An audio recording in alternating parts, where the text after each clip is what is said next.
What's up, y'all? It's your boy Ron P back with another video. Got my homeboy in the building. Been a long time coming, man. Y'all give it up for Gheddo Vedo.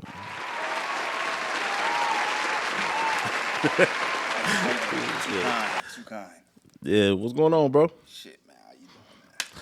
Can't call it. Come a little closer to you. I got probably get a little closer to that mic. A little closer. Yeah. Testing. We That's good. it. We lit. Before this video start, make sure y'all go over to flavorandfire.com. Go order up a bunch of stuff. Use my discount code RonpTv and save 20% off of your order. All right, go over there, order a bunch of stuff. So what's going on, man? Shit, man. Just doing the thing. Traveling the state. Traveling the Midwest. Representing.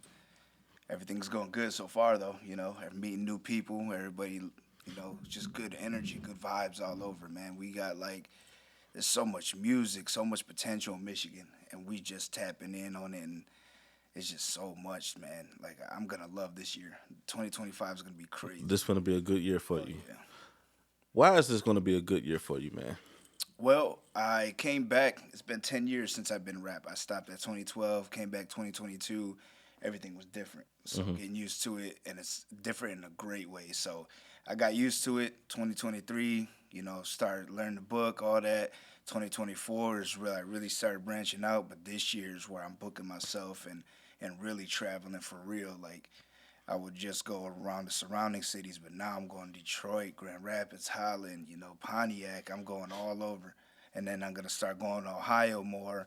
And then I'm going to go to Indiana, Illinois, Milwaukee, all that. So it's just going to be a great time meeting more talent and bringing them up to Saginaw, bringing them to Detroit, bringing them, everybody's going to be networking. It's going to be great for everybody.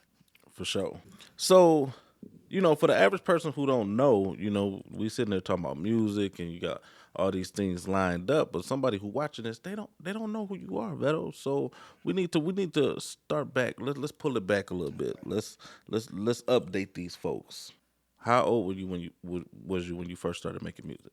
Oh, when I first started making music was, I want to say '07.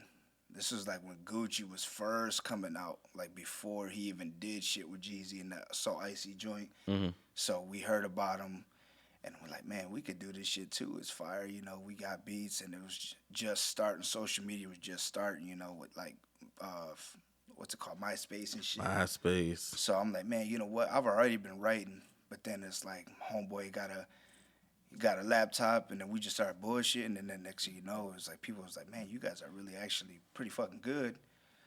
So it just all started from right there, '06, '07. So that's when it all popped off. Now, for the average person who don't know you, what kind of music do you make? Okay, so the kind of music I was making back then is different than what I am now, but this is always what I wanted to do. I make Latin club music. Latin club. Yeah, Latin club bangers. I like making that for party. It's in the Mexicans' blood. We like to party. We like to drink. We like to move our bodies. So that's what I like to promote and put out. But we also love our money. We also like to look good. So I do that. Young Dolph kind of inspired me for this now new generation. So I make hustle music like that too. So we get that money. We like to move. We like to drink and party. So this is what I do. Okay. All right. So who some people, I know you said, you was listening to Gucci and, Dolph and things like that, but who inspired, because obviously Gucci and Dolph, they don't make Latin music or pop kind of music, you know what I'm saying? So who inspired you from that aspect of making music? So growing up, I would hear everything from, audience probably won't know, but Carlos y Jose, Ramon Ayala is probably one of the more known ones. Obviously Selena, that's our version of Aaliyah. You know what I mean? That's one of the laws. You don't talk about them. That she's our queen, our princess. So real quick, bringing her up, man. What do you think about they keep speculating and talking about Yolanda Salazar or whatever being let out potentially? How you feel about that? Man, dog. So it's always been embedded in our minds since I think she got killed in '95. She was 25 when she, yeah. So I was only probably not even 4 years old yet, but I just remember it. It's like a vivid vivid like moment memory. Just playing. Next thing you know, like my sister and my mom just started crying out of nowhere. I'm like, man, what the hell? Selena, mom, you here? Yeah, she's dead. I'm like, oh, what the hell? And at the time, I'm like, okay. But then I hear the music. I'm like, oh, that's Selena. Like, as a kid, you don't really pay attention to that type of Right, shit. right, So I'm like, man, that hit hard. And it wasn't just, it was kind of like Biggie and Pac when they died. Our right, right. version of that. Like, she died, it wasn't just a month thing. Nowadays, when somebody passes away, they remember them for like a week, maybe a month or two. Music is still good. But back then, man, when something like that happened, it was for years, maybe even a decade. But yeah, it still kind of hits hard. But that Yolanda shit, man, like I think personally she's lucky to have not got parole and stayed in there because there was people. Somebody's it's still people to this day that want to do stuff to her. Oh man, like they don't even care. Like there's people that don't even have a record. They've been clean their whole clean as a whistle, and it's just them growing up on the memories and the love. It's kind of embedded in you. Like I said, it's born there to love Selena. So Uh-huh. even if you never met her, you just got that feeling like she's there, like she's always there with you and shit. So Yeah, there's, like like I I feel the said, same way. Like I didn't grow up in the Mexican culture. Like, my background is a little different. But what happened was when I was a kid, because Selena died in 95, 96. Um, and I was a kid at the time, but I remember what happened was I watched the movie with, Jennifer Lopez, and I watched the movie, and I'm like, the movie touched me, and I'm like, dang, like it really did something to me. Then I found out like this movie was based on actual events, and this was a real person, because before the movie, no disrespect to your culture or nothing, but like we didn't know who Selena was. You know what I'm saying? We black people, we learned who Selena was after we watched the movie. yeah, And then after I watched the movie, I found out it was real. Then it made me go, I need to know more about this girl. I need to, and then I started learning and educating myself on who she was and how big she was and the impact. And I feel the same way about Yolanda. Like fuck her, like real, straight like that. You know what I'm saying? So, real. yeah, I hate that, man, because she would be so. If she was around, like she would be the Beyonce of, Oh yeah, you know what I'm saying. And what made her so dope is she did music in Spanish and and English. You know what I'm saying? oh yeah, So I ain't gonna never forget that scene. She was like muy muy excited yeah, oh because yeah, cause she used to struggle with her Spanish, but like that's what made her so dope because she was so real. yeah. You know what I'm saying? So rest in peace to Selena. Oh yeah, rest in peace, man.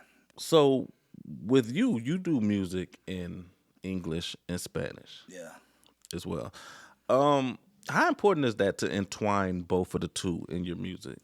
man, it's important. Honestly, like growing up here in Michigan, in the '90s, man, we had a lot of Mexicans, and since then to now, like a lot of them either passed on, went to prison, or moved back to Texas, or went to Mexico or got deported. So it's like not even a lot of us no more. So not a lot of the newer generation don't speak it, but they Hmm. love it. They love that shit. They love the food. They love hearing it. They want to know, but it's Right. like some of our elders don't even know it. So it's like, man, what I do know, let me put it in a song, and then people gonna be like, man, this dude, this Gheddo Vedo, man, he's pretty good, man. What's he saying? They gonna either look it up, ask somebody who knows, or they gonna look at my shit and be like, when I explain the song, or down the road I'll explain it or have the lyrics up there. They're gonna be like, man, that's what he's saying. And then when they hear that later in the conversation, oh shit, Ghetto said that before. I know that word. It'll slowly make them learn Spanish. Yeah, That's kind of what I want to increment into my music, like it definitely teach. brings doing music like that, it brings more awareness to the culture. You know what I'm saying? Because it's like, even though they might not know what you're saying, between the beat, the rhythm, Oh the way that you rapping it, it makes people be like, I want to know more. What is he saying? I need what was this word he said? You know what I'm saying? And it reels people in. You know what I'm saying? And I was one of those people. That's why I learned Spanish, not just because my wife is Mexican, but like when we would go to El Paso, and well, I actually lived in El Paso for a few years. It makes you want to know more because it's like almost a whole world that ain't tapped into. yeah, it You know what I'm saying? So I think that's cool, like to be able to entwine both. Oh yeah, it's a beautiful thing, man. To know more than one language is pretty fucking cool. Like, Yeah, you know what I mean?